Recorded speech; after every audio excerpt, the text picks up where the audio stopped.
আপনারা দেখছেন হলদিবাড়ি টাইমস। অরণ্য সপ্তাহ উদযাপন উপলক্ষে তৃণমূল কংগ্রেসের তরফে বন মহোৎসব পালন করল হলদিবাড়িতে। বুধবার দুপুরে হলদিবাড়ি ব্লক যুব তৃণমূল কংগ্রেস কমিটি ও শহর তৃণমূলের কংগ্রেস কমিটির যৌথ উদ্যোগে হলদিবাড়ি ব্লকের বরেরডাঙ্গা সংলগ্ন এলাকায় রাজ্য সড়কের পাশে 20টি গাছ রোপণ করেন তৃণমূলের সদস্যরা।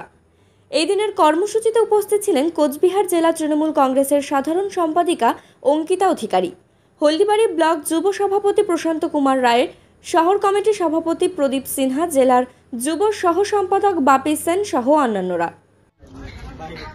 আজকে যে বৃক্ষরোপণ করা হলো এই যে হলদিবাড়ি ব্লকে পেট্রোল পাম্পের এই বাইপাসের ধারে 14 জুলাই থেকে অরণ্য সপ্তাহ চলছে সারা দেশব্যাপী। এই অরণ্য সপ্তাহ সারা দেশ জুড়ে পালিত হচ্ছে। সেই উপলক্ষে আজ বলতে গেলে 17 জুলাই আমাদের সকল যুব ভাই এবং ব্লক সভানেত্রীও রয়েছে, সকলকে সাথে নিয়ে আজকে এই বৃক্ষরোপণ আমাদের আজকে আর কোথাও করছি না, কারণ আজকে 21 জুলাই যে সমাবেশ রয়েছে আমাদের আজকেই রওনা কলকাতার উদ্দেশ্যে।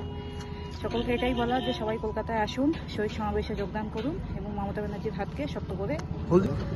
হলদিবাড়ি ব্লক থেকে এখনো অবধি যে আমাদের প্রস্তুতি মিটিং হয়েছিল মেকলিগঞ্জ বিধানসভায়, সেখানে সর্বমোট আমাদের 2000-এর উপরে এখন আশা করা যায় এর থেকে বেশি সংখ্যক, কারণ এই এক সপ্তাহে অনেক সংখ্যাটা বেড়ে গেছে।